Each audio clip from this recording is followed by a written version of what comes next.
সারা পৃথিবীতেই ত্বকের ২,৫০০-এর বেশি রোগ রয়েছে। এর মধ্যে বাংলাদেশে ৫০-এর কাছাকাছি রোগ নিয়ে চিকিৎসকের শরণাপন্ন হন, এটি আসলে দেখা যায়। এছাড়াও মানুষের ত্বক নিয়ে নানা ধরনের অশান্তি আছে, অস্বস্তি আছে এবং তারা পেরেশান থাকেন যে কিভাবে তার ত্বককে সুস্থ রাখা যায়। আরোগ্য নিকেতনের এই পর্বে আমাদের আলোচনার বিষয় ত্বকের তারুণ্য। এই বিষয়ে কথা বলতে আমাদের সঙ্গে স্টুডিওতে যুক্ত হয়েছেন ডাক্তার তাওহিদা রহমান ইরিন, প্রতিষ্ঠাতা ও কনসালটেন্ট রিজুভা ওয়েলনেস।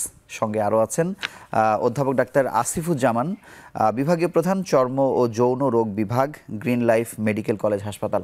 আপনাদের দুজনকে আমাদের সঙ্গে যুক্ত হওয়ার জন্য আন্তরিকভাবে অভিনন্দন জানাচ্ছি। ধন্যবাদ। আমি শুরুতেই ডাক্তার আসিফুজ্জামান আপনার কাছে জানতে চাই যে এই যে আমরা বললাম যে কখনো আমরা ২,৫০০ বলি, আপনাদের আরও সিনিয়র যারা আছেন তারা কখনো কখনো বলে যে ৪,০০০-এর বেশি পর্যন্ত রোগ আছে। সংখ্যা যত হোক না কেন, বাংলাদেশে কোন রোগগুলো আসলে, আমরা যদি রোগের কথা বলি তাহলে কোনগুলো আসলে বেশি শোনা যায় বা বেশি সমস্যা নিয়ে আপনাদের কাছে আসে? আসলে আমরা ত্বকের রোগগুলোকে কতগুলো মূল ভাগে ভাগ করি। যেমন কিছু আছে ইনফেকশাস ডিজিজ, আমরা যেগুলোকে ছোঁয়াচে বলি, সেটা একদিকে যায়। কিছু প্যাপুলোস্কোমাস বা আমরা যেটাকে এক্সিমা জাতীয় রোগ বলে থাকি, সেই ধরনের কিছু রোগ আছে। আবার কিছু আছে যে অ্যাস্থেটিক্যাল, অর্থাৎ যেটা দেখতে খারাপ লাগে বা ত্বকের যে মরফোলজি আছে সেটাতে একটা প্রবলেম ক্রিয়েট করে, সেই ধরনের রোগ আছে। আবার ত্বকের পাশাপাশি চুল এবং নখেরও কিছু রোগ আছে যেটা আমাদের এই ডার্মাটোলজির মধ্যে আছে। এই বিষয়গুলো মিলিয়ে আর কিছু যৌনবাহিত রোগ, আমরা যেটাকে ভেনেরিয়াল ডিজিজ বলি, এগুলো আমাদের এই ডিসিপ্লিনের আন্ডারে আসে। তো এখানে যদি আমি ইনফেকশাস ডিজিজ বলে থাকি, যেমন স্ক্যাবিজ বা খোস পাচড়া আছে, ফাঙ্গাল ইনফেকশন, সেবোরিক ডার্মাটাইটিস বলা হয়। আবার এক্সিমার দিকে যদি যাই, অ্যাটোপিক ডার্মাটাইটিস, কন্ট্যাক্ট ডার্মাটাইটিস। আবার আরও কিছু রোগ আছে যেমন সোরিয়েসিস, একটি কমন রোগ অ্যারাউন্ড দ্য ওয়ার্ল্ড, আমাদের দেশে সেটা অনেক পাওয়া যায়। আবার মুখের কিছু রোগ আছে আলাদা, যেমন অ্যাকনি ভালগারিস বা ব্রন আমরা যেটাকে বলি, মেস্তা জাতীয় রোগ আছে। আবার চুল পড়া রিলেটেড কিছু ডিজিজ আছে। এর বাইরে যেমন সিফিলিস, গনোরিয়া জাতীয় যে এসটিডিগুলো বা সেক্সুয়ালি ট্রান্সমিটেড ডিজিজ আছে, এই রোগগুলো নিয়েই মূলত দেখা যায় যে আমাদের আউটডোরে হোক বা হসপিটালে হোক চর্মরোগের রোগীরা আসেন। ধন্যবাদ ডাক্তার ইরিন। আপনার কাছে জানবো, আমাদের অনুষ্ঠানের নাম ত্বকের তারুণ্য। তার মানে হচ্ছে যে আমরা সবাই চাই, সব বয়সের মানুষ, যে ত্বক যেন আসলে তারুণ্যের আশেপাশেই আসলে থাকে। কিন্তু তারপরেও আমরা দেখি যে বয়স ৫০ হয়েছে, ৬০ হয়েছে, কিন্তু তখনও তরুণ মনে হয়। এর পেছনের কোনো বিজ্ঞানসম্মত কোনো রহস্য আছে কিনা? এজিং গ্রেসফুলি বা aging with dignity, aging beautifully, আমরা যাই বলি না কেন, আমরা চাই যে কোনো বয়সেই ত্বককে সুন্দর সুস্থ রাখতে। এটি হচ্ছে অ্যান্টি এইজিং। আর আমাদের সময়ের সাথে যে পরিবর্তনগুলো আসে, সেগুলোর যে সাইনগুলো আমাদের ত্বকে বা আমাদের শরীরে আসে, সেটি হচ্ছে এইজিংয়ের সাইন। আর একজন ওয়েলনেস কনসালটেন্টের পার্সপেক্টিভে আমি বলবো, আমরা যদি অ্যান্টি এইজিংয়ের গোলকে ফুলফিল করতে চাই, আর আপনি যেটি বলেছেন যে ৫০-এও আমি যেন তারুণ্য ধরে রাখতে পারি, অর্থাৎ মনের বয়স, সেজন্য আমি 3টি পিলারকে সবসময় ফোকাস করি। এবং সেটি হলো যে আমরা বলি অ্যাকমপ্লিশমেন্ট, আর প্রিভেনশন, প্রোটেকশন এবং রিজুভেনেশন। প্রিভেনশন হলো যে আপনি যত তাড়াতাড়ি পারবেন স্কিন কেয়ার, হেয়ার কেয়ার শুরু করবেন। আর সেই সাথে কিন্তু লাইফস্টাইল হ্যাবিটটা অনেক বেশি জরুরি, অর্থাৎ আপনার খাবার দাবার, আপনার ঘুম এবং আপনার অ্যাক্টিভিটি। আর সেই সাথে যখন আমরা আসি প্রোটেকশন, সেই প্রোটেকশন শুধু কিন্তু আমাদের এনভায়রনমেন্টাল প্রোটেকশন না, আমাদের যে স্ট্রেস থাকে দৈনন্দিন জীবনযাত্রা, আমাদের এক একটা বয়সে এক এক রকমের স্ট্রেস, সেগুলো থেকে নিজেকে প্রোটেক্ট করা। তাই আমরা যে আর্লি স্কিন কেয়ারগুলো শুরু করেছিলাম, তখন আমরা করব একটি সাস্টেইনেবল নারিশিং স্কিন কেয়ার। আর সবশেষে আসছি রিজুভেনেশন। যখন আমরা প্রিভেনশন এবং প্রোটেকশনেও ৫০-এ এসে আমরা আমাদের অনেক কিছু যে বিউটি ফ্যাক্টর হারিয়ে যায়, সেগুলোকে ধরে রাখতে পারছি না বা হারিয়ে যাচ্ছে, সেগুলোকে রিস্টোর করার জন্য হয়তো আমরা কিছু অ্যাক্টিভ ইনগ্রেডিয়েন্ট ইনকর্পোরেট করব, বা ডক্টর আসিফ যেমন বলেছেন, হয়তো বা আমরা যদি সামর্থ্য থাকে, অ্যাফোর্ড করতে পারি, অ্যাস্থেটিক কনসালটেন্টের কাছে আমরা পরামর্শ গ্রহণ করব। ধন্যবাদ। আর অধ্যাপক আসিফুজ্জামান, আপনার কাছে জানবো যে ত্বকের যেমন সাধারণ টেন্ডেন্সি হচ্ছে যে একটি বয়সের পরে আসলে তার ত্বকের যৌবন হারায় বা অন্যরকম নানা ধরনের সমস্যা হয়, রোগের ক্ষেত্রেও কি এমন কিনা যে বয়স ভেদে এই রোগগুলো বাড়তে থাকে ত্বকের রোগের ক্ষেত্রে? সেটির কোনো সম্পর্ক আসলে কিছু আছে। যেমন আমরা চাইল্ডহুড যে পিরিয়ড আছে, তখন আমরা অ্যাটোপিক ডার্মাটাইটিস বলে এক ধরনের এক্সিমা আছে, এটা আমরা দেখা যায় যে অল্প বয়সে বেশি দেখা যায়। আবার দেখা যায় যে যখন যেমন বয়সন্ধিকালীন কিছু রোগ আছে, যেমন অ্যাকনি, ব্রনের ব্যাপারটা, তারপর হার্সুটিজম যেটাকে বলি, যে অবাঞ্ছিত লোম দেখা যায়, যে কোনো হরমোনাল ইস্যুস থাকলে এটা দেখা যায় বয়সন্ধিকালীন সময় হচ্ছে। আবার যখন বার্ধক্যজনিত সময় আসে, যেমন মেয়েদের ক্ষেত্রে যে আমরা যেটাকে বলি যে মেনোপজ, যখন তার মাসিকটা বন্ধ হয়ে যাচ্ছে, তারপরে কিছু হরমোনজনিত প্রবলেম হচ্ছে বা হরমোন কমে যাচ্ছে বা কিছু তারতম্য হচ্ছে, স্কিনটা ড্রাই হয়, সেক্ষেত্রে দেখা যায় যে মেল ফিমেল উভয়ের ক্ষেত্রেই স্কিন ড্রাইনেস থেকে, যেটাকে আমরা জেরোসিস বলি, সেখান থেকে কিছু এক্সিমা বা কিছু প্রবলেম হচ্ছে, এই ধরনের বিষয় আছে। আবার গর্ভকালীন সময় মায়েদের কিছু রোগ দেখা যায়। তো হ্যাঁ, বয়স এবং ঋতুভেদ, সময় ভেদে কিছু কিছু ত্বকের রোগের তারতম্য অবশ্যই আছে। ধন্যবাদ ডাক্তার ইরিন। আপনার কাছে জানবো যে অ্যান্টি এইজিং এই শব্দটা শুনলে আমরা মনে মনে চলে যাই যে অ্যাস্থেটিক ডার্মাটোলজিস্টের কাছে আমাদের যেতেই হবে, বা এটা একটা প্রসেস বা কোনো একটা মাধ্যমে আসলে তাকে তরুণ রাখার চেষ্টা।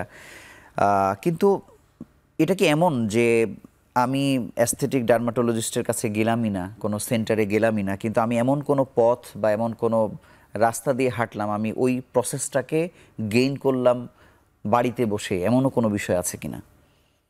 আমরা যদি নিজেদের জীবনযাত্রার লাইফস্টাইল হ্যাবিট যে টেকনিকগুলো, এগুলোকে যদি একটা ছন্দে নিয়ে আসি, গুছিয়ে নিয়ে আসি, আমরা কিন্তু অনেকখানি সময়কে ধরে রাখতে পারবো। যদি সময়কে ধরে রাখা যায় না, সেটি আমরা মনের দিক দিয়ে ধরে রাখা। তো আমি প্রথমেই বলবো যে আমাদের একটা বিউটি ফ্যাক্টর আছে কোলাজেন আমাদের বডিতে, এবং এটাকে কিন্তু নিয়ন্ত্রণ করে স্টেম সেল। আমরা অনেকে এটা জানি না। আর স্টেম সেলটা হচ্ছে একেবারে ইউনিক, আমাদের ত্বকে থাকে, আমাদের অন্যান্য অর্গানগুলোতেও থাকে। আমরা যদি পর্যাপ্ত পরিমাণ ঘুমাই, সেই বায়োলজিক্যাল ক্লকটা যদি একটু মেনটেন করি, মানে সেই ক্লকটা যদি আপনি ব্যাখ্যা করেন, ক্লকটা কি রকম বা কখন ঘুমাতে হবে, কত সংখ্যা, সময় কি রকম? আমরা একসময় বলতাম যে 8 ঘন্টার কোয়ালিটি স্লিপ, কিন্তু এখন 8 ঘন্টা আমাদের জন্য অতটা সময় আমরা পারি না। তো আমি বলি যে 6 ঘন্টাও যদি আমরা ঘুমোই, এবং সেটি যদি আমরা 10টা থেকে বা 11টার মধ্যে নিয়ে আসি, এবং তার পরবর্তীতে এই ঘুমটার মাধ্যমে আমাদের হবে কি, আমাদের বডির যে অ্যান্টিঅক্সিডেন্টগুলো আছে ন্যাচারাল, সেগুলো তৈরি হবে এবং বডি ডিটক্সিফাই হবে। অর্থাৎ আমাদের বডিতে যে সারাদিন কাজ করার জন্য যে টক্সিনগুলো অ্যাকুমুলেশন হয়, সেগুলো কিন্তু রিলিজ হয়ে যাবে। কিন্তু এই ঘুমের কি টাইম আছে, যে আমি কি আসলে 11টায় ঘুমাবো না 12টায় ঘুমাবো, নাকি যখনই ঘুমাই আমার 6 ঘন্টা পূর্ণ করলে হবে? কারণ 11টা থেকে 3টার মধ্যে আমাদের অ্যান্টিঅক্সিডেন্ট রিলিজটা হাই থাকে। আচ্ছা। তো সে কারণে আমি অনেক সময় আমার কাছে পেশেন্টরা এসে বলে যে আমি তো 2টোর আগে আমি কোনোভাবেই সময় বের করতে পারছি না, কারণ আমি এত ব্যস্ত। তো যে ক্ষেত্রে এখন প্রফেশনালের ক্ষেত্রে তো আমাদের কিছু কাজ আছে, সেক্ষেত্রে আমাদের সেই কিন্তু বেস্ট হচ্ছে আমি যদি 11টায় ঘুমিয়ে যেতে পারি। তো সেক্ষেত্রে অনেকে 2টোর সময় দেখা যায় যে ঘুমের একটা অভ্যাস হয়ে গেছে, এটা কাজে না, তার এটা অভ্যাসই, সে 2টোর সময় ঘুমাবে। তো একদিনে কিন্তু 2টোয় সে 11টায় আসতে পারবে না। সেজন্য আমি বলি কি প্রতিদিন 15 মিনিট করে আগিয়ে নিয়ে আসবে। অধ্যাপক আসিফুজ্জামান, আপনার কাছে জানবো যে আমরা যেমন কুর্মিটোলা হাসপাতাল বা ঢাকা মেডিকেল কলেজ হাসপাতাল, আপনি দেখবেন যে আউটডোরের চিকিৎসকের সংখ্যা কিন্তু আসলে বাড়েনি, খুব বেশি বাড়েনি, কিন্তু রোগীদের স্রোত আমরা দেখি। এমনও দিন গেছে, আমি কুর্মিটোলায় একজন ডাক্তার আছেন, উনি একদিন বললেন, রেবেকা সুলতানা, ডাক্তার রেবেকা সুলতানা, উনি বলছিলেন যে একদিনে 600 রোগীও চলে আসে। মানে এই স্রোতটা কেন বাড়লো, কিভাবে বাড়লো? আসলে সবসময়ই চর্মরোগে ভোগা রোগী যারা সেবা নিতে আসেন, সেটা প্রাইভেট ডক্টর চেম্বার হোক, প্রাইভেট মেডিকেল কলেজের আউটডোর হোক, বা সরকারি যে হসপিটাল বা থানা হেলথ কমপ্লেক্স বা জেলা সদর বা মেডিকেল কলেজের আউটডোর হোক, সবসময় বেশি। এবং এটা শুধু বাংলাদেশের ক্ষেত্রে নয়, আপনি যদি ওয়ার্ল্ড ডাটাও নেন, যে একটা হসপিটালে আউটডোরে যে সকল রোগী প্রতিদিন সেবা নেন, তার মধ্যে চর্মরোগে আসা রোগীর সংখ্যা একটা বিশাল অংশ। তো এটা কারণ হচ্ছে রোগের সংখ্যা বেশি, আর আমাদের skin is always exposed to so many external stimuli, এবং আমাদের শরীরের ভেতরের অনেক রোগের সাথে ত্বকের রোগের সম্পর্ক আছে। আমি যদি এক একটা সিস্টেম ধরি, যেমন এন্ডোক্রাইন হরমোনের রোগ থেকে শুরু করে হার্টের রোগ, গিরা ব্যথার রোগ থেকে শুরু করে বিভিন্ন ধরনের রোগের সাথে ত্বকের রোগের একটা ম্যানিফেস্টেশন, যার কারণে রোগও যেমন বেশি, রোগীর সংখ্যাও বেশি। এই কারণে আমরা এরকম একটা আধিক্য সবসময় দেখি। কিন্তু এটা ম্যানেজ করতে গিয়ে কি আপনি মনে করছেন যে আরো অনেক চিকিৎসক দরকার, আমরা পারছি না আসলে? জি, একটা বিষয় হলো যে ত্বকে আমাদের যেই কতগুলো সুবিধা আছে, অসুবিধা আছে। যেমন আমার স্যার বলতেন যে it's a subject of see and say, তুমি দেখো এবং তারপর ডায়াগনোসিস করো, কারণ আমাদের ইনভেস্টিগেটিভ টুল অনেক কম থাকে। আর আরেকটা বিষয় হচ্ছে যে ত্বকের কতগুলো স্পেসিফিক সাইন সিমটমস আছে, আমরা যেটাকে উপসর্গ বলি। সব রোগী ওই কয়েকটা উপসর্গ নিয়েই আসে, তো ডিফারেন্সিয়েট করার জন্য অনেক বেগ পেতে হয় অনেক সময়। তো এই কারণে হয় যে অনেক সময় দেখা যায় যে রোগীকে সময় দিতে হয় রোগ নির্ণয় করার জন্য। এবং ত্বকের ব্যাপারে একটা কথা আছে যে ত্বকের রোগ সারতে চায় না, আসলে সঠিক রোগ নিরূপণ করা গেলে অবশ্যই সারানো সম্ভব বা নিয়ন্ত্রণ করা সম্ভব বা অনেকটা উপশম দেওয়া সম্ভব। কিন্তু আমি এখানে একটি বিষয় জানতে চাই যে এই যে ম্যানিফেস্টেশন, যেটা অনেকেই ত্বকের রোগ বলে আপনাদের কাছে আসছে, আপনারা কত দ্রুত সময়ের মধ্যে যখন বুঝে যান এটা আপনার রোগী না, মানে এটা মানে এই যে হস্তান্তর করে দেয়া বা যেটাকে আমরা বলি যে রেফারেল সিস্টেম যদিও কার্যকর না, মানে সেক্ষেত্রে কত দ্রুত আপনারা দিতে পারেন? আচ্ছা, একটা জিনিস হলো যে এখানে আমাদের রোগী না, বিষয়টা হচ্ছে এরকম যে ধরেন ত্বকের একটা ম্যানিফেস্টেশন নিয়ে এসছে, তার স্কিনে তো সমস্যাটা আছেই, বাট এটার প্রাইমারি কজটা স্কিন নয়, দেখা গেল ডায়াবেটিসের কারণে, কিন্তু আপনারও কিছু একটা রোল আছে বা থাইরয়েডের কারণে হচ্ছে। তো যেমন ধরুন আমি একটা উদাহরণ দিই, যেমন আমার কাছে অবাঞ্ছিত লোম নিয়ে একজন ভদ্রমহিলা আসলেন, আপনি তখন এন্ডোক্রাইন, আমরা যেটাকে হার্সুটিজম বলছি, আমরা তখন তাকে এন্ডোক্রাইন অ্যাসেসমেন্ট করে দেখলাম যে তার অন্যান্য সমস্যাও আছে। তো আমরা যেমন তার এই যে অবাঞ্ছিত লোমের চিকিৎসাটা করছি, এর পাশাপাশি তাকে কিন্তু আমাকে রেফার করতে হচ্ছে। তো আমি যেটা বলছিলাম যে অনেক সময় দেখা যায় সময় লাগে, তো আমাদের জনবল যত বাড়বে তত বেশি ভালোভাবে এই ট্রিটমেন্ট আমাদের দেওয়া বা সেবাটা দেওয়া আমাদের পক্ষে সম্ভব হবে, এবং এই ক্ষেত্রে ত্বকের রোগীদের যে অনেকের সাফারিংস থাকে, এই সাফারিংসটা কিন্তু অনেকখানি লাঘব করা সম্ভব। ধন্যবাদ। ডাক্তার ইরিন, আপনার কাছে জানবো যে আমাদের গ্রামাঞ্চলে আসলে যে মেয়েরা বেড়ে ওঠে, আপনি জানেন যে প্রযুক্তির কল্যাণে সব কিছুই তারা গ্রামে বসে আসলে দেখছে, কিন্তু অর্থনৈতিক একটা সীমাবদ্ধতা তো আসলে থাকেই। তো পুরুষ, যেমন আমারও এমন হয়েছে যে হয়তো 30 বছর পার হয়ে গেছে, কিছু যে মাখতে হবে শীত ছাড়া আমি জানি না, কিন্তু নারী কিন্তু ভাবে যে আমি যেহেতু নারী আমাকে কিছু না কিছু মাখতে হবে, কোনো একটা প্রোডাক্ট বাজার থেকে কিনতে হবে, এবং এখানে বিজ্ঞাপনের প্রভাবটাই আসলে বেশি থাকে। টেলিভিশনে যে বিজ্ঞাপন বেশি দেখছে সেটাকে সে ধরে ফেলে আর কি। সেক্ষেত্রে তার ত্বকের রং কীরকম বা এটা আসলে কোন টাইপ, এগুলো বোঝার ক্ষমতাও আসলে তার নাই। সেক্ষেত্রে আসলে সে কিভাবে সিদ্ধান্ত নেবে তার আসলে কি মাখতে হবে নাকি হবে না, মানে এই জায়গায় আপনার পরামর্শ কি? আপনি খুবই সময় উপযোগী প্রশ্ন করেছেন, কারণ এখন সোশ্যাল মিডিয়ার অবদানে আমাদের দূর দূরান্তে কিন্তু পৌঁছে যায়। আর আমরা যে অ্যাওয়ারনেস প্রোগ্রামগুলো করি, খারাপ জিনিসও পৌঁছে যাচ্ছে, খারাপ প্রোডাক্টও যাচ্ছে মানুষের কাছে। অনেকে না বুঝে দেখা যাচ্ছে যে ভুল প্রোডাক্ট চুজ করছে, কারণ বায়াস করছে। এতটা চাকচিক্য দেখানো হয় যে এই 7 দিনেই আপনার রং এই শেড থেকে এই শেডে 2 শেড 3 শেড করে পরিবর্তন হবে। আসলে কিন্তু তা না। আমাদের প্রত্যেকের একটা স্কিন টাইপ আছে, আমাদের বাঙালিদের একটা নিজস্ব স্কিন টাইপ আছে। তো সেক্ষেত্রে আমার পরামর্শ থাকবে যে যারা এরকম অনলাইনে বায়াসড হবেন না, আপনি আপনার ত্বকের ধরন অনুযায়ী প্রোডাক্ট ব্যবহার করবেন। এখন ত্বকের ধরন অনুযায়ী আমরা ডার্মাটোলজিস্টের কাছে আসলে আমরা কিন্তু সেভাবে বলে দিই। এখন যিনি আপনি বলেছেন যে গ্রামে আছেন, উনি আসতে পারছেন না, কিভাবে জানবেন ওনার স্কিন টাইপটা কি? তার জন্য ছোট্ট একটি টিপস, জাস্ট ফেস মানে ওনার কোনো একটি ক্লিনজার দিয়ে ফেস ক্লিন বা অথবা কোনো ফেস ক্লিনজার ছাড়া মুখ ধুয়ে উনি 30 মিনিটস অপেক্ষা করবেন। যদি খুব টান অনুভব করে তাহলে ওনার স্কিন ড্রাই। যদি দেখেন যে বিন্দু বিন্দু অয়েলের প্রভাব পড়েছে ফেসে, অয়েলি স্কিন, যদি ওনার স্কিনটা একটু রেড হয়ে যায়, সেন্সিটিভ স্কিন, আর যদি মনে হয় যে আমার কিছু ব্যবহার না করলেও হবে, আমার ত্বক তো একেবারেই ঠিকঠাক, এটি হচ্ছে স্বাভাবিক স্কিন, তখন উনি করবেন কি, যেহেতু উনি অনলাইনে খোঁজ পেয়ে গেছেন, উনি গ্যাজেটের মাধ্যমে মিডিয়ারও খোঁজ পেয়ে গেছেন, সেক্ষেত্রে তখন একটু ওয়েবসাইটে যাবেন, একটু গুগল করবেন যে প্রোডাক্টটি উনি কিনতে চান সেটি ডার্মাটোলজিস্ট টেস্টেড কিনা। কারণ কসমেটিক একরকম, কসমেসিটিক্যাল একরকম, ডার্মাটো কসমেসিটিক্যাল এক ধরনের। তো ডার্মাটো কসমেসিটিক্যালে যেটি থাকে কি, স্কিন টাইপটা দেওয়া থাকে যে কোন ত্বকের জন্য কোন ইনগ্রেডিয়েন্টটি এখানে ইনকর্পোরেট করা আছে, এবং তখন তাদের জন্য একটু সহজ হয়ে যায়। মানে এটি হচ্ছে বেসিক্যালি সে তার কিন্তু ক্লেন্সার, ময়শ্চারাইজার, সানস্ক্রিনটি সে এভাবে নিতে পারে।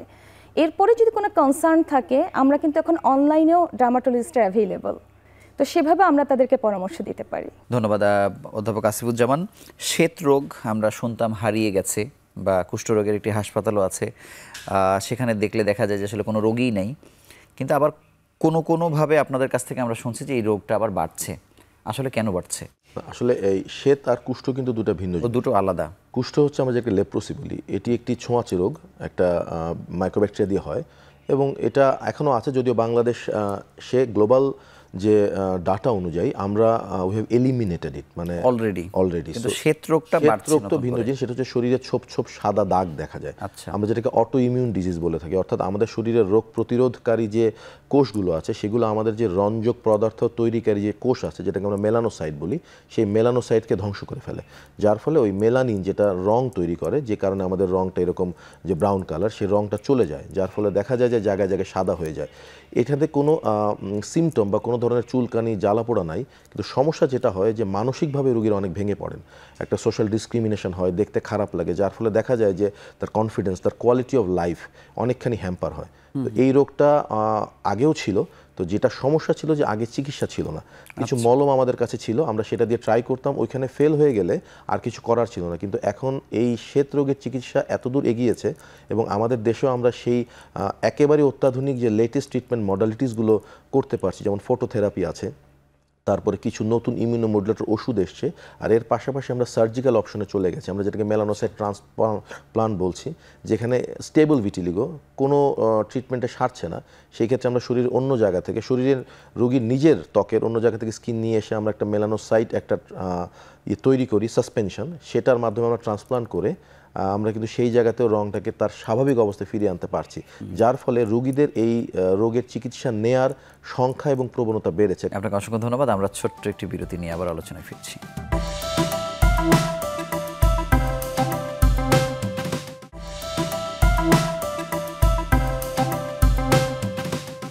ডাক্তার ইরিন, আপনার কাছে জানবো যে এন্টি এজিং প্রসেসটা আসলে কী রকম, সেটি যদি একটু ব্যাখ্যা করে বলেন আর কি। শুরুতে যেহেতু আমি পিলারের কথা বলেছি যে আমরা প্রিভেনশন, প্রোটেকশন এবং রিজুভেনেশন এই স্ট্র্যাটেজি ফলো করব, তো সেক্ষেত্রে আমি একবার স্লিপের কথা বলেছি যে আমরা কিভাবে কোনো যদি অ্যাস্থেটিক প্রসিডিওর না নিয়েও আমরা টুলগুলো দিয়ে কি করতে পারি। তো নিউট্রিশন আমি যদি এখন আনতে ইনকর্পোরেট করি, তো নিউট্রিশনের মধ্যে আমাদের প্রথমে দেখতে হবে যে আমাদের ছোটোবেলা আমরা যেমন পড়েছি যে সুষম খাদ্য খাও, তা আমাদের খাদ্যের যে প্রতিটি উপাদান আছে সেগুলোর জন্য আমাদের প্রতিদিনের খাদ্য তালিকায় থাকে, যেমন প্রোটিন, আমরা ডিম, মাছ, আমরা কমপ্লেক্স কার্ব বলে যে কার্ব ফ্রি খাবার, কিন্তু কার্ব না, কার্ব কিন্তু আমাদের এনার্জি দেয়, সেক্ষেত্রে আমরা প্রসেস বা রিফাইন্ড কার্বটা খাবো না, আমরা খাবো কমপ্লেক্স কার্ব। সেটি আমরা লাল আটা, লাল ঢেকি ছাটা চাল বা কাউন যেটাকে আমরা কিনোয়া বলি, এগুলোর মাধ্যমে পেতে পারি। প্রচুর ফাইবার সমৃদ্ধ খাবার খেতে হবে। চিয়া সিড এখন খুব জনপ্রিয়, কিন্তু যারা চিয়া সিড এফোর্ড করতে পারছে না তারা কিন্তু তোকমা খেতে পারে। আর প্রচুর সবুজ শাকসবজি। আমি সবসময় বলি ইট লোকাল অ্যান্ড লাইফ, আপনি যে জায়গায় আছেন সেই জায়গার লোকাল খাবার খাবেন এবং সেখানে তৈরি, তাহলে না ওটা নিউট্রিয়েন্ট ডেন্স হয়। কারণ আপনি যখন ইম্পোর্টেড খাবার খাবেন, আপনি বাংলাদেশে বসে যদি একটা অ্যাভোকাডোর কথা চিন্তা করেন, ওটা কিন্তু ইম্পোর্টেড হয়ে যাচ্ছে, তখন সেটার কিন্তু নিউট্রিশনটা কমে আসছে। তো আর নাটস, আমি চীনাবাদাম যদি আপনার অ্যালার্জি না থাকে, তো সেক্ষেত্রে এভাবে আপনি আপনার খাদ্য তালিকাকে গুছিয়ে ফেলবেন। আর প্রচুর পরিমাণে হাইড্রেটেড থাকতে হবে। কিন্তু আমি জানতে চাচ্ছি যে মানে এইটি অ্যান্টি এইজিংয়ের প্রসেসে যখন তিনি একটা সেন্টারে আসছেন, সেই প্রসেসটা আসলে কি?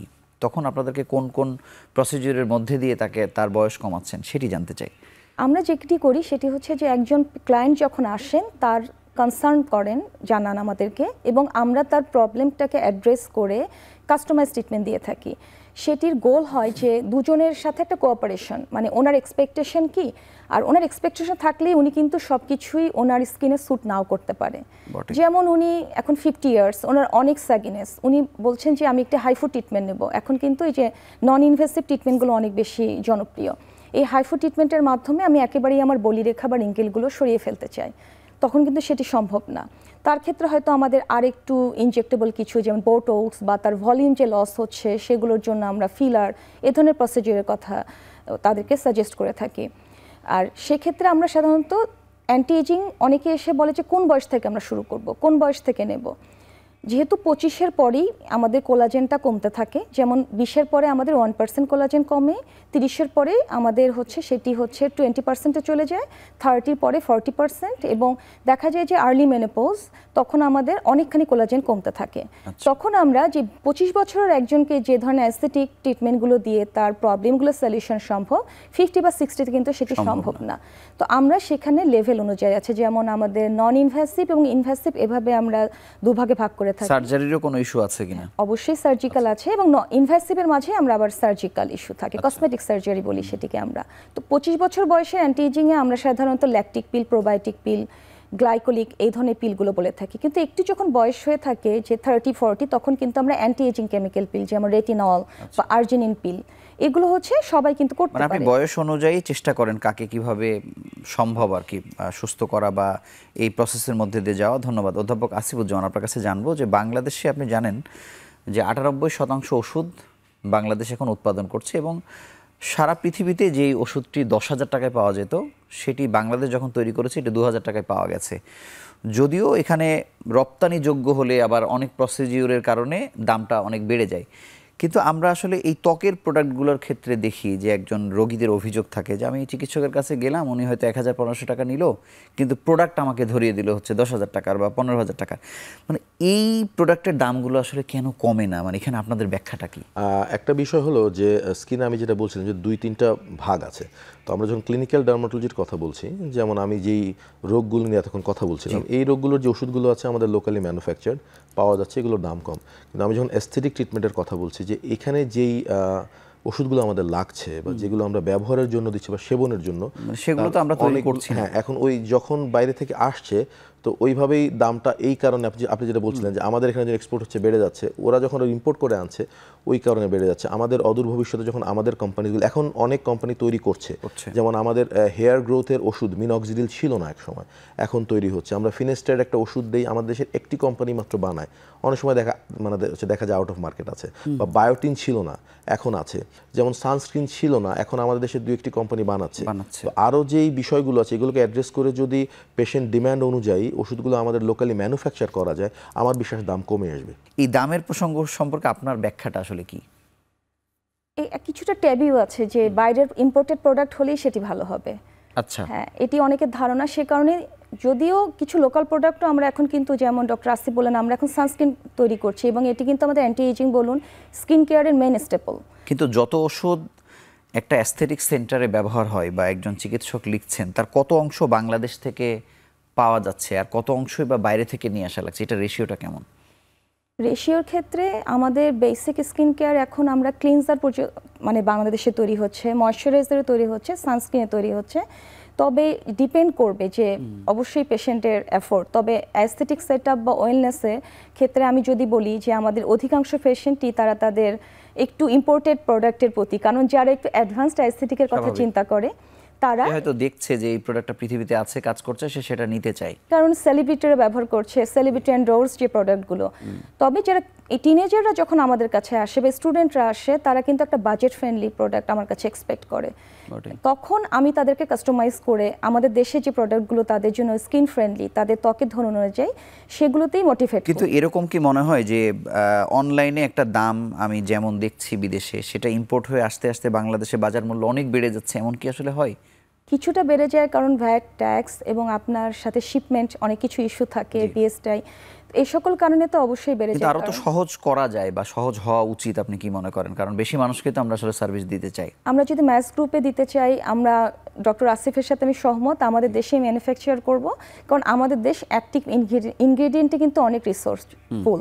কারণ আমি যেহেতু নিজেও ডার্মাকসমেসিটিক্যাল নিয়ে কাজ করি, সেক্ষেত্রে আমি দেখেছি যে আমাদের দেশে অয়েল আছে, আমাদের দেশের ক্লিনজারের জন্য আমাদের যে অ্যাক্টিভ ইনগ্রেডিয়েন্টগুলো, যেমন অ্যালোভেরা, আমরা তুলসী পাতা, এরপরে থানকুনি পাতা, এই নামগুলোই কিন্তু বৈজ্ঞানিক নামে বা ইংরেজি নামে করা থাকে। একটু রিসার্চ করে আমাদের কেমিস্টরা এবং আমাদের সোনার ছেলেরা যেহেতু এত মানে করছে আমাদের দেশের জন্য, আমরা অদূর ভবিষ্যতে এই সমস্যাটাও সমাধান করতে পারবো। সমাধান করা উচিত আমার মনে হয়। এই বিষয়ে আমি একটু বলি, আমি অ্যাস্থেটিক একটা প্রোডাক্টের ক্লিনিক্যাল ইউজ সম্পর্কে বলি, মানে সৌন্দর্য বিষয়ক মানে প্রোডাক্ট কিন্তু ক্লিনিক্যাল ইউজ হয়। যেমন হাত পা ঘামা নিয়ে অনেক রোগী আমরা পাই, এবং এটা কিন্তু একটা ক্লিনিক্যাল প্রবলেম।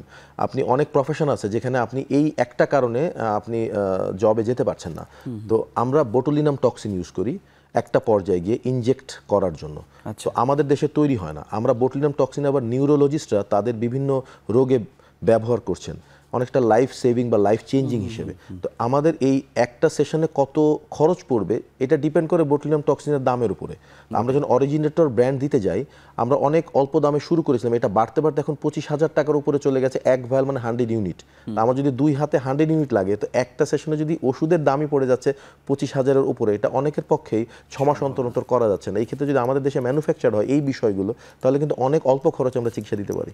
চুল নিয়ে মানুষের একটা কনসার্ন বা, কিন্তু আমার জানার বিষয় যে আমরা পরিবেশকে দায়ী করি বা পরিবেশের কারণে চুলের একটা ইস্যু আছে, কিন্তু বংশীয় সমস্যা যাদের বেশি, তাদের আসলে এটা ঠেকানোর কোনো উপায় কি আসলে আছে, নাকি এটা তাকে মেনে নিতে হবে? আচ্ছা, একটা বিষয় হলো চুল পড়ার অনেকগুলো টাইপ আছে, প্যাটার্ন। তার মধ্যে সবচেয়ে কমন আপনি যেটা বললেন, যেটা বংশগত বা হরমোনজনিত অ্যান্ড্রোজেনেটিক বা প্যাটার্ন হেয়ার ফল বলে, যেখানে ছেলেদের ক্ষেত্রে মাথা ঠিক দুপাশ দিয়ে চলে যায়, তারপরে সেন্ট্রাল বল্ডনেস হয়, আর মেয়েদের ঠিক সিতিটা চড়া হতে থাকে, আমরা যেটাকে ক্রিসমাস ট্রি প্যাটার্ন, মাঝখান দিয়ে আস্তে আস্তে চড়া হয়ে ফ্রন্ট লাইনটা থেকে যায়, পেছন থেকে খালি হয়ে যায়। তো এখানে অনেকগুলো বিষয় আছে, কিছু মডিফায়েবল বিষয় আছে, নন মডিফায়েবল। তো নন মডিফায়েবল একটা হচ্ছে জেনেটিক বিষয়, এটার এগেনস্টে আমাকে কাজ করতে হচ্ছে, কিন্তু আমাকে একটু রোগের কারণটা যদি বুঝি, যেমন একটা হচ্ছে যে এখানে হরমোন আছে, এটার একটা এন্ড প্রোডাক্ট আছে, ডাইহাইড্রোটেস্টোস্টেরন বলে। এটা যেটা করে হেয়ার ফলিকুলগুলোকে মিনিয়েচারাইজড করে, অর্থাৎ ছোট করতে থাকে, যার ফলে হেয়ারগুলো থিন হতে থাকে। একটা পর্যায়ে যে গ্রোয়িং এইজটা আছে হেয়ারের, গ্রোয়িং প্যাটার্ন মানে গ্রোয়িং টাইম ফেজ যেটাকে বলি, 3 বছর ধরে একটা চুল বড় হয়, 3 মাস ম্যাচিওর থাকে, পড়ে যায়, এটা হচ্ছে নর্মাল সাইকেল। এটাকে অল্টার করে ফেলে, অর্থাৎ চুলগুলো খুব অল্প সময় ম্যাচিওর হয়ে যাচ্ছে, পড়ে যাচ্ছে। তো এই ক্ষেত্রে কিছু ওষুধ আছে, যখন চুল পড়া নিয়ে আসে আমরা সেটাকে যখন সাজেস্ট করে থাকি, একটা হচ্ছে এই গ্রোয়িং ফেজটাকে বাড়ায়, ম্যাচিওর হওয়াটাকে কমায়, এবং হেয়ার ফলিকুলের উপরে যে হরমোনের প্রভাব আছে সেটাকে থামায়। তো এই বিষয়টা কে খেয়াল রেখে আমরা যখন চিকিৎসা করি, তখন দেখা যায় যে এই হেয়ার ফল যেটা আছে এটা বন্ধ হয়ে যায়, নতুন চুল গজানো শুরু করে। তো এক্ষেত্রে যে প্রবলেমটা হয়, যেহেতু এটা জেনেটিক্যালি প্রিডিসপোজড, ট্রিটমেন্টটা দীর্ঘমেয়াদী করতে হয়। আচ্ছা, এইখানেই অনেক ক্ষেত্রে সমস্যা হয়, সেই ধৈর্য থাকে না, চুল গজিয়ে যায়, এক সময় রোগীদের মধ্যে একটা আলস্য চলে আসে, একটা অনেকটা তারা একটু রিল্যাক্সড হয়ে যান, যে না ঠিক আছে আমার তো ঠিক হয়ে গেছে। তো হুট করে ট্রিটমেন্ট বন্ধ করলে ওই হরমোনাল এক্সেস, তার জেনেটিক প্রিডিসপোজড, আবার পড়া শুরু করে। এর পাশাপাশি খাদ্যাভ্যাস এবং লাইফস্টাইলের বিষয় আছে, যেটা ইরিন বলছিলেন, যে যখন ঘুমানো দরকার তখন ঘুমাচ্ছি না, যখন জাগা দরকার আমরা জাগছি না। ভিটামিন ডি এর ঘাটতি আছে। আমি চুল পড়া সব রোগীকে দেখেছি ভিটামিন ডি খুব কম থাকে, আমরা রোদে যাচ্ছি না, বা কোন সময়টা যাওয়া দরকার, মিড ডে সান যেটাকে বলি, 10টা থেকে 2টার মধ্যে সান এক্সপোজার, আমার কোন খাবারটাতে চুলের জন্য যে ইনগ্রেডিয়েন্টস আছে এগুলো প্রয়োজন সেটা দেখছি না। আবার আমরা অনেকে ক্রাশ ডায়েট করতে গিয়ে আমার প্রয়োজনীয় যে উপাদানগুলো আছে সেগুলো নিচ্ছি না। তো এই বিষয়গুলোর দিকে যদি খেয়াল রাখা যায়, ট্রিটমেন্ট করা যায়, আসলে এই চুলের এই সমস্যাটাকেও সমাধান করা সম্ভব। আপনাকে অসংখ্য ধন্যবাদ। আমরা আরও একটি ছোট্ট বিরতি নিয়ে আবার আলোচনায় ফিরছি।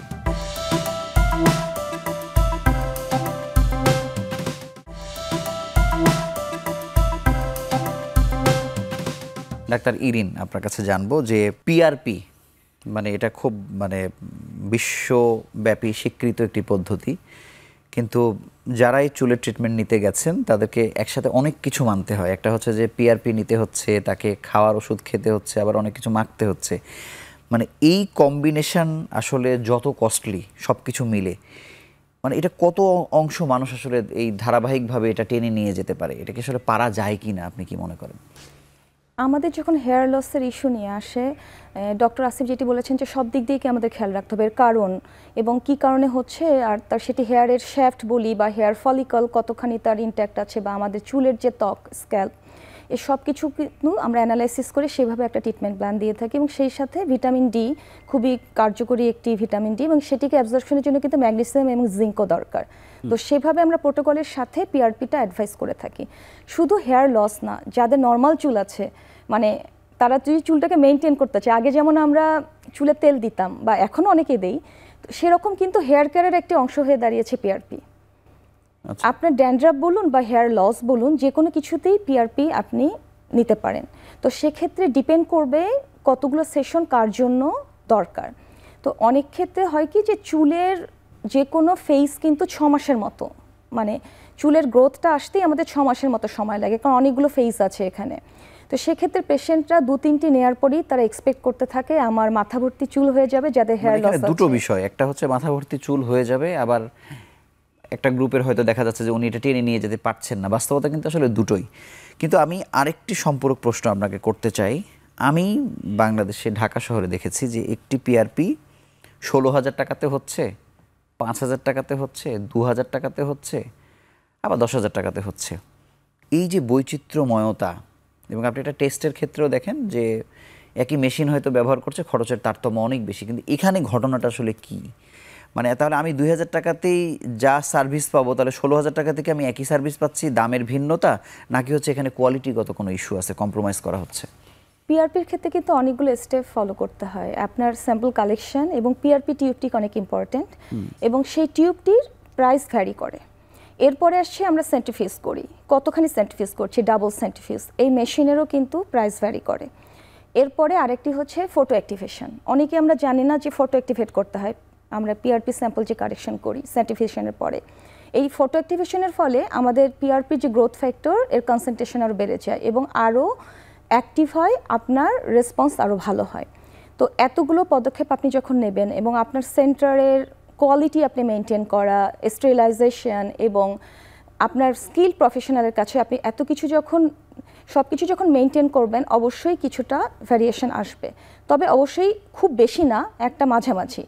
আর আমি বুঝেছি, যেমন মেনটেন না করলে কিন্তু যেমন মনে করেন আমরা যদি অ্যাক্রিডিটেশনের ইস্যুই বলি, অ্যাক্রিডিটেড হওয়ার জন্য আসলে যে প্রসিডিউরের মধ্যে দিয়ে যেতে হয়, এটা কিন্তু সব কিছুর কস্ট, একটা ইনভলভমেন্ট আসলে আছে। তাহলে আমরা যারা যেনতেনভাবে দিচ্ছি, সেখানে আমরা যত সংখ্যায় দিই না কেন, আমরা যদি 100 পিআরপিও নিই, আমি কি আসলে লাভবান হতে পারবো? আমার তো মনে হয় হতে পারবো না, কারণ আপনি তো কোয়ালিটি মেনটেন করছেন। আসবো অধ্যাপক আসিফুজ্জামান, আমি চুলের প্রসঙ্গে আরেকটু থাকতে চাই, আপনার কাছে জানতে চাই যে প্রতিস্থাপনের ইস্যুতে আসলে কাদের জন্য প্রতিস্থাপন উপযোগী, বা এটা কোন সময়ে করা ভালো, এটি আসলেও কোনো ক্ষতিও করে কিনা, যদি একটু সংক্ষেপে বলেন। আচ্ছা, হেয়ার ট্রান্সপ্লান্ট আমরা যেটাকে বলি, যেটাকে হেয়ার রেস্টোরেশন সার্জারি বলা হয়, এটার দুটা মানে পদ্ধতি ছিল আগে। আমরা যেটাকে ফলিকুলার ইউনিট ট্রান্সপ্লান্ট বলতাম, পেছন থেকে একটা স্ট্রিপ অফ স্কিন নিয়ে এসে ফলিকুল আলাদা করে বসানো হতো। এখন সেখান থেকে আমরা বেরিয়ে এসেছি, আমরা ফলিকুলার ইউনিট এক্সট্র্যাক্ট করি, অর্থাৎ পেছন থেকে রোগীর মাথার পেছন থেকে নিজের চুল পেছন থেকে আমরা ফলিকুল এনে সামনে যেখানে প্রয়োজন সেখানে আমরা বসাই। তো এক্ষেত্রে আমরা পেছন থেকে আনি, তার কারণটা হচ্ছে যে পেছনের যে জায়গাটা আছে সেটাকে আমরা রিলেটিভলি ইমিউন বলি টু হেয়ার লস।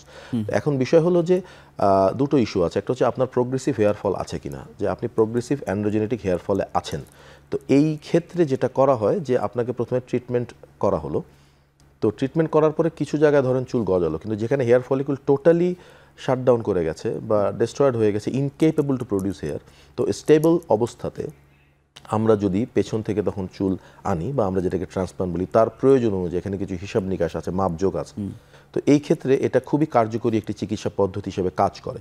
তো অনেক ক্ষেত্রে দেখা যায় যে প্রোগ্রেসিভ হেয়ার ফলেও অনেক সময় ট্রান্সপ্লান্ট করা হচ্ছে, তো সেই ক্ষেত্রে দেখা যায় যে তার ওই অ্যান্ড্রোজেনিক ইনসাল্ট এবং তার প্রোগ্রেসটাকে হোল্ড করার জন্য এর পরবর্তীতে চিকিৎসার প্রয়োজন হয়, যেন ওই ট্রান্সপ্লান্টের হেয়ারগুলো যেন ঠিকভাবে থাকে। অনেক সময় দেখা যায় ডেন্সিটি বাড়ানোর জন্য এরপরে আমরা পিআরপি দিচ্ছি, এটা নারী পুরুষ উভয়ের ক্ষেত্রেই করা যায়। খুব বড় কোনো সার্জারি নয়, এখানে হসপিটালে ভর্তির প্রয়োজন নাই, জেনারেল অ্যানেস্থেশিয়ার প্রয়োজন নাই। সুতরাং প্রপার স্টেরিলিটি মেনটেইন করে যদি কাজটা করা যায়, এক্ষেত্রে তেমন কোনো জটিলতা দেখি নাই কখনো। কিন্তু আপনি যে মাপযোগ বা সমীকরণের কথা বললেন, সেটিও কি আসলে সবাই তো বুঝছে না বা মানছে না সব সেন্টারে, এমনও তো ব্যাপার আছে। প্রবলেম যেটা হয় যে hair line is very important, কারণ আমরা আসলে যখন ট্রান্সপ্লান্ট করতে যাই, যে মূল মন্ত্র যেটা, সেটা হচ্ছে যে আপনাকে দেখে যেন বোঝা না যায় যে ইটস এ ট্রান্সপ্লান্টেড হেয়ার, আচ্ছা, it should give a natural look. এটা তো অনেক ক্ষেত্রে বোঝা যায়। হ্যাঁ, সেই ক্ষেত্রে হেয়ার লাইন খুব ইম্পর্টেন্ট। একজনের হেয়ার লাইন এক এক রকম, একজনের হেয়ারের প্যাটার্ন এক এক রকম, এটা বুঝেই ট্রান্সপ্লান্টটা করা প্রয়োজন। রুগীরা অনেক সময় অনেক ধরনের প্রত্যাশা নিয়ে আসে। যেমন আমি একটা সিম্পল মিসকনসেপশন বলি, যে একটা বাচ্চা যখন জন্মের পরে বড় হতে থাকে, বয়ঃসন্ধির আগ পর্যন্ত ছেলে মেয়ে মানে উভয়েরই চুলের প্যাটার্ন মোটামুটি একই রকম থাকে সামনের দিকে। এরপরে যেটা হয় যে মেয়েদেরটা ট্রায়াঙ্গেল শেপ হয়ে যায়, ছেলেদেরটা ইনভার্টেড হয়ে যায়। তো অনেকে এসে বলেন যে আমার তো আগে এই দুই পাশে চুল ছিল, এখানে চুল লাগবে। এটা কিন্তু আসলে মেইল প্যাটার্নের সাথে যায় না। তো আপনি যখনই তার কথা শুনে এখানে যদি চুল বসান, আলটিমেটলি মানে এটাকে পরে তুলতে হবে, বিকজ ইট বিকামস আনন্যাচারাল। তো এই হেয়ার লাইন এবং ক্যালকুলেশন, যে আপনি পার সেন্টিমিটার স্কোয়ারে কতগুলো ফলিকুল দিবেন, যেটা বলা হয় যে একটা স্বাভাবিক ত্বকে পার সেন্টিমিটার স্কোয়ারে 70 থেকে 80টা ফলিকুল থাকে। আমরা চাই 35 থেকে 40 হচ্ছে আমাদের টার্গেট, কারণ মেইন জিনিসটা হচ্ছে একটা ইমপ্রেশন দেওয়া যে ইউ হ্যাভ হেয়ার। তো এই হিসাব নিকাশগুলোকে যদি ঠিকভাবে করা যায়, এটা খুবই ভালো একটি চিকিৎসা পদ্ধতি চুলের জন্য। আপনাকে অসংখ্য ধন্যবাদ। ডাক্তার ইরিন, আপনার কাছে জানবো যে স্থূলতা নিজেই এখন রোগ, বিশ্ব স্বাস্থ্য সংস্থা বলছে, আবার স্থূলতা অনেক রোগকে আসলে অ্যাবজর্ব করে আর কি। সেক্ষেত্রে এই স্থূলতার সঙ্গে বা ওবেসিটির সঙ্গে মানে ত্বকের সম্পর্কটা আসলে কতটা ওতপ্রোত যদি বলেন। ত্বক যেহেতু আমাদের আয়নার মতো, আমাদের শরীরে কি হচ্ছে প্রতিটি অর্গানের মধ্যে দিয়ে কিসের মধ্যে দিয়ে যাচ্ছে সব কিছু রিফ্লেকশন আমাদের ত্বকে হয়। আর ওবেসিটির সাথে এজিংয়ের একটা মানে বেশ ভালোই সম্পর্ক আছে। আর ওবেসিটিকে কিন্তু এখন আমাদের একটা রিস্ক ফ্যাক্টর, যে কোনো কোমরবিডিটি বলুন, এটি হচ্ছে ওবেসিটি। আর ওবেসিটির সাথে যেটি হয় যে আমাদের ভিসেরাল ফ্যাট, আমাদের অর্গানের চারপাশে যে ফ্যাটগুলো জমে এগুলোকে আমরা ভিসেরাল ফ্যাট বলি। এগুলোতে সাইটোকাইন থাকে এবং সেগুলো প্রদাহ তৈরি করে, ইনফ্লামেশন। আর ইনফ্লামেশন তৈরি করে প্রিম্যাচিউর এজিং, অর্থাৎ বয়সের আগেই বুড়িয়ে যাওয়া। এরপরেও আমাদের কিছু সেলুলার লেভেলে এজিং হয় যখন আমাদের স্থূলতা হয় বা ওবেসিটি থাকে। সে আমাদের টেলোমেয়ার শর্ট হতে থাকে, আমাদের ত্বকের যে এনার্জি, সেলের মাইটোকন্ড্রিয়া, এটারও এনার্জি হ্রাস পেতে থাকে। তো ত্বকেরই যখন এনার্জি কমে যায় তখন কি হয় কি ত্বক তার রিনিউয়াল প্রসেস অর্থাৎ এক্সফোলিয়েশন বা রিনিউয়াল প্রসেসটাকে হারিয়ে ফেলে। তখনও দেখা যায় রিঙ্কেল, বলিরেখা এবং ডালনেস।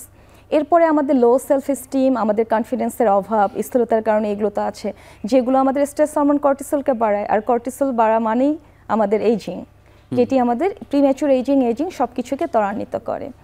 এই সকল কারণে আমরা এখন ওবেসিটিটাকেও অ্যান্টি এজিং মানে ওয়েট ম্যানেজমেন্টকে আমরা একটি গুরুত্ব দিচ্ছি আমাদের বয়স কমিয়ে রাখা বা অ্যান্টি এজিং একটি বড় অংশ হিসেবে। ধন্যবাদ অধ্যাপক আসিফুজ্জামান। আপনার কাছে জানবো যে আপনাদের কাছে রোগী আসার পরে তাদের ভেতরে কোন কমন ভুলগুলো বেশি দেখেন? স্কিনের একটা বিষয় সেটা হচ্ছে যে কিছু রোগ আছে নিয়ন্ত্রণযোগ্য, জি, আর কিছু রোগ আছে একটু দীর্ঘমেয়াদী চিকিৎসার প্রয়োজন। তো নিয়ন্ত্রণযোগ্য রোগ সেটা বারবার ফেরত আসে। তো আমাদের একটা ধারণা আছে যে রোগ যদি বারবার ফেরত আসে তাহলে হয় চিকিৎসকের ভুল, নাহলে চিকিৎসার ভুল। আসলে এখানে রোগেরও একটা বিষয় আছে। এই জিনিসটা হয়তো বা আমরাই ঠিকমতো অ্যাড্রেস করতে পারি না। যেমন সোরিয়াসিস একটি রোগ বা অ্যাটোপিক ডার্মাটাইটিস একটি খুবই কমন রোগ, বারবার ফেরত আসে, এটা রোগের ধরনটাই এটা। তো এই বিষয়টা আমি হয়তো বলছি না। জি, আরেকটা হচ্ছে যে কমে গেলে চিকিৎসা বন্ধ করে দেওয়া হয়। ফাঙ্গাল ইনফেকশনের কথা যেমন বলি যে এটা ছোঁয়াচে রোগ, তো এটারও একটু দীর্ঘমেয়াদী চিকিৎসা লাগে। দেখা যায় 7 দিন ওষুধ খেলে কমে যায়, তখন রোগীরা যেটা করেন চিকিৎসাটা বন্ধ করে দেন। বা আমরা বলছি যে বাড়ির অন্যদেরও চিকিৎসা প্রয়োজন, সেটা করা হচ্ছে না, তো রিইনফেকশন হয়, অর্থাৎ সেরে যাওয়া রোগী আবার বাড়ির অন্য একজন আক্রান্ত রোগী থেকে পুনরায় আক্রান্ত হচ্ছেন।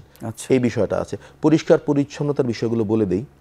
স্ক্যাবিজের ক্ষেত্রে, ফাঙ্গাসের ক্ষেত্রে ঠিকমতো হয়তো বা মানা হচ্ছেন, এই যে ভুলগুলো হচ্ছে। আর যেমন চুলের ট্রিটমেন্টের ক্ষেত্রেও আমি যেটা বলছিলাম যে ট্রিটমেন্টটা আস্তে আস্তে করে এটাকে তার অবস্থা অনুযায়ী আমাদেরকে ট্যাপার ডাউন করতে হয়। তো আমার মনে হয় যে এই ক্ষেত্রে ডক্টর পেশেন্ট ইন্টারাকশন আরও বাড়লে, বিষয়গুলো নিয়ে সচেতনতা তৈরি করলে, এখন অনেকখানি হচ্ছে, তো সেই ক্ষেত্রে ম্যাক্সিমাম আউটপুট পাওয়া সম্ভব। অসংখ্য ধন্যবাদ। আমরা শেষ বিরতি নিয়ে আবার আলোচনায় ফিরছি।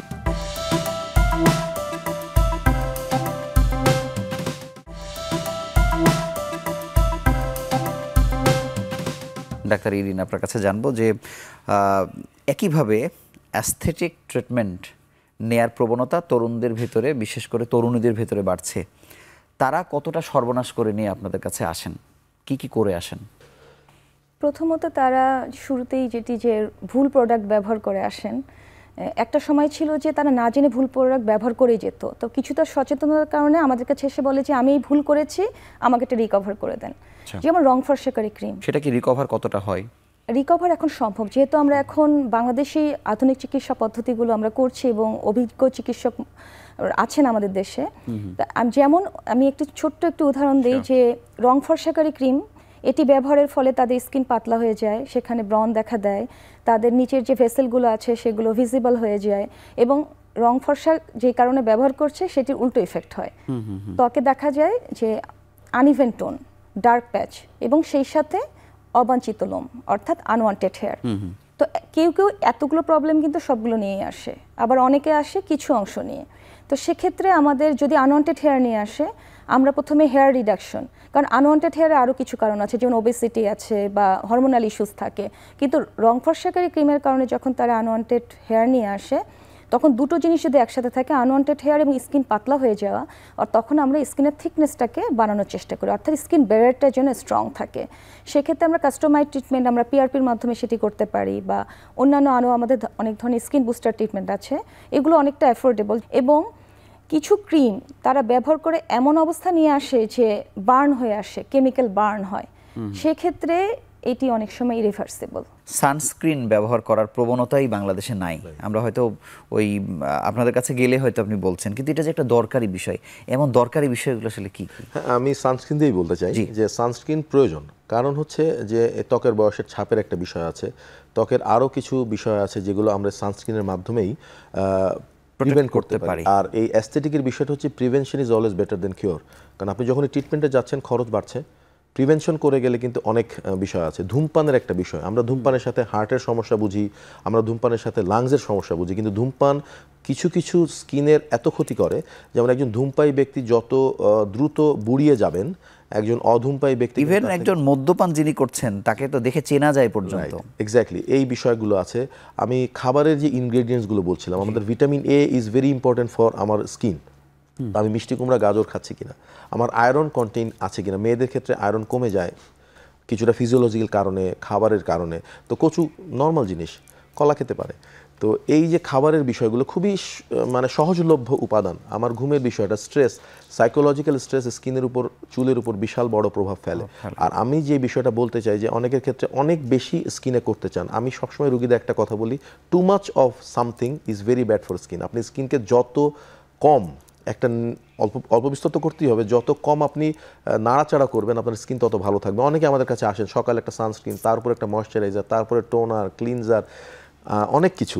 তো এতে দেখা যায় এবং আপনার স্কিনের প্রয়োজন অত্যাচার হচ্ছে। এই অতি আচারটা বন্ধ করতে পারলে এবং এই তার প্রয়োজন ভেদে একটা ক্লিনজার থাকলো, একটা সানস্ক্রিন, শীতকালে ময়শ্চারাইজার, অনেকের অয়েলি স্কিনও ময়শ্চারাইজ করছেন, পোর ব্লক হচ্ছে, একনি হচ্ছে, খোটাচ্ছেন, ঘা হয়ে যাচ্ছে, সেখান থেকে দাগ হচ্ছে। এই যে প্রবলেমের শুরু, উনি যদি ওই ময়শ্চারাইজারটা না করতেন এই সমস্যাগুলোই হতো না। এই বিষয়গুলো আমরা বলার চেষ্টা করি। অসংখ্য ধন্যবাদ। ডাক্তার ইরিন, আপনার কাছে জানবো যে যিনি ডাক্তার, একই সঙ্গে বিউটিশিয়ান বা ওয়েলনেস কনসালটেন্ট বা আবার অনেক অসংখ্য সেন্টার আছে যেখানে আসলে ডাক্তার নন, অন্য পেশার মানুষ হয়তো মানে অনেক জমিয়ে ফেলেছেন। ঢাকা শহরে এমন তো অনেক প্রতিষ্ঠানে আসলে আছে, মানুষের ভিড় সব জায়গাতে আসলে আছে, খরচ অনুযায়ী, ব্যক্তিত্ব বোধ অনুযায়ী, অনেক কিছু অনুযায়ী। এই সেন্টারগুলো আসলে কিভাবে চিনবে একটা মানুষ যে আমি সঠিক জায়গায় যাচ্ছি কিনা? তার কি কোনো প্যারামিটার্স বা কিছু কি আছে কিনা? দেখুন, সব কিছুতে অথেন্টিক, আমরা বলি অথেন্টিসিটিটা মেনটেন করা। আপনার প্রফেশনে আপনি যার কাছে যাবেন তার সম্পর্কে একটু স্টাডি করুন, তিনি কতখানি স্কিলড, এগুলো জানলেই আমাদের কিন্তু সোশ্যাল মিডিয়ার মাধ্যমে তারা যেহেতু ভুল জায়গায় যাচ্ছে, সঠিক জায়গায় যাওয়ারও কিন্তু সম্ভব। একটু তারা জেনে যেন ভুল জায়গায় গিয়ে প্রতারিত না হয়ে সঠিক জায়গায় গিয়ে, আমি সেই জায়গাতে জানতে চাচ্ছি যে আমি সেন্টারের কি জানতে চাই। আমি কি শুধুমাত্র যিনি দেখছেন তাকে চিনতে চাই, নাকি তাদের রিভিউ তো অনেক সময় ভাড়া করেও তো আসলে রিভিউ দিচ্ছে, মানুষের তো বোঝার ক্ষমতা নাই। সেক্ষেত্রে কি আরও কিছু বোঝার কিছু আছে কিনা, মানে সাধারণ মানুষ বুঝবে কি করে আসলে? দেখুন, অ্যাস্থেটিক মানেই হচ্ছে যে সৌন্দর্য বর্ধন। আপনি সৌন্দর্য বর্ধন করতে গিয়ে ভুল জায়গায় গিয়ে যদি ডিজাস্টার করে ফেলেন, সেক্ষেত্রে কিন্তু আপনার নিজের জন্য ক্ষতি, আপনার শারীরিক মানসিক স্বাস্থ্যে ক্ষতি এবং আপনার পরিবারের জন্য সেটি ক্ষতি বয়ে আনবে। এবং আমাদের কাছে এরকম অনেক পেশেন্টই আসেন যারা ভুল জায়গায় গিয়ে ভুল চিকিৎসা করে আসেন। ঘরে তো কিছু ভুল করে আসেন, তো অনেক ক্ষেত্রে দেখা যাচ্ছে ফেশিয়াল ডিফর্মিটি হয়ে থাকে তাদের। এই ধরনের সমস্যাগুলো থেকে মুক্তি পাওয়ার জন্য, পরিত্রাণ পাওয়ার জন্য আপনার চেষ্টা করবেন সবসময় একজন স্কিল প্রফেশনালের কাছে আপনার এ ধরনের সার্ভিসগুলো নিতে। শুধু তাই নয়, চিকিৎসকের কাছেই রোগের সমাধান আছে। আপনাকে অসংখ্য ধন্যবাদ অধ্যাপক আসিফুজ্জামান। আপনার কাছে শেষ প্রশ্ন আমার, যে স্কিনের চিকিৎসা যারা নিচ্ছে তারা সবাই কি আসলে স্কিন বিশেষজ্ঞ পর্যন্ত কি আসতে পারছে? তারা আসলে কোথায় যাচ্ছে, বা যাদের কাছে যাচ্ছে আসলে সেখানে কতটা ক্ষতিগ্রস্ত হচ্ছে? আমি যদি রোগের প্রসঙ্গও বলি, আসলে জিনিসটা হলো কি যে শুধু স্কিনের বিষয় না, আমাদের দেশে চিকিৎসা সেবায় যে কোনো ডিসিপ্লিনেই আমাদের মধ্যে একটা প্রবণতা আছে যে আচ্ছা আমি প্রথমে একটু ওষুধের দোকান থেকে ওষুধ কিনে 1 লক্ষ চিকিৎসক, 4 লক্ষ ওষুধের দোকান, এবং তারা সবাই ডাক্তার হিসেবে রাইট পরিচিত। অনেক সময় দেখা যায় যে আমার একই রকম রোগে যেটা স্কিনে প্রায় হয়, তার পরিচিত কেউ ওষুধ খেয়েছেন, আচ্ছা দেখি কি ওষুধ খেয়েছেন, আমি একটু ট্রাই করি। আমার কাছে এরকম অনেক রোগী আসে, অমকের প্রেসক্রিপশন উনি ভালো হয়েছে। হ্যাঁ, যেটা প্রবলেম যেটা হয় যে দেখা যায় যে ফাঙ্গাস এবং এক্সিমা দেখতে একরকম, ওনার বন্ধুর ফাঙ্গাস হয়েছিল, উনি ফাঙ্গাস ওষুধ একদম ভালো হয়ে গেছেন, উনি ওইটা ট্রাই করেছেন, ওনার এক্সিমা বেড়ে গেছে। আচ্ছা, তো এই ধরনের বিষয়গুলো হয়, কারণ এটা সচেতনতার বিষয় আছে, মানুষ আলাদা, রোগ আলাদা, সহজলভ্যতার বিষয় আছে, ডাক্তারের কাছে যাওয়া, তারপরে দেখানো, ওষুধের বিষয় অনেকে। আচ্ছা আমরা একটু ট্রাই করি। স্কিনে যেটা হয় যে স্কিন পারসিভ করা হয় যেহেতু সরাসরি জীবন নাশের সাথে, একটা বুকে ব্যথা হলে যতখানি ভয় পাই, একটা ত্বকের উপর একটা গোটা নিয়ে আমরা অতখানি ভয় পাচ্ছি না, একটু দেখি যে ওষুধ দিয়ে কাজ হয় কিনা, এই বিষয়টাও আছে। তো এতে অনেক সময় দেখা যায় যে সহজ জিনিস জটিল হয়ে যায়। এই বিষয়টা হয় আসলে। আপনাকে অসংখ্য ধন্যবাদ এবং আপনাদের দুজনকে আমাদের সঙ্গে যুক্ত হওয়ার জন্য আন্তরিকভাবে অভিনন্দন জানাচ্ছি। ধন্যবাদ আপনাকে। আমরা যে কোনো বাজারে কাঁচা তরি তরকারি কিনতে গেলেও যে পরিমাণ সতর্ক থাকি, আমরা একটা প্রোডাক্ট কেনার ক্ষেত্রে, একজন চিকিৎসক নির্বাচনের ক্ষেত্রে কিন্তু আমরা খুব বেশি সিনসিয়ার থাকি না। যাদের এই অ্যাস্থেটিক চিকিৎসা বা এই ধরনের চিকিৎসা নিতে অসুবিধা আছে, তারা কিন্তু একটা 10 টাকার টিকিট কেটেও একটা সরকারি হাসপাতালে গিয়ে অন্তত একটা ভালো পরামর্শ নিতে পারেন। তো চিকিৎসা নেবার ক্ষেত্রে একজন ব্যক্তি তিনি যদি সতর্ক না হন, তিনি কিন্তু বিপদগ্রস্ত হবেন। তো আমরা আশা করছি ত্বকের চিকিৎসা খুবই সেন্সিটিভ, এই বিষয়ে আমাদের আরও সতর্ক হওয়া প্রয়োজন এবং দৈনন্দিন জীবনযাপন এই ধরনগুলো পরিবর্তনের মাধ্যমে কিন্তু আমরা সুস্থ থাকতে পারি। এই ছিল আমাদের আজকের পর্বে। ভালো থাকুন, সুস্থ থাকুন।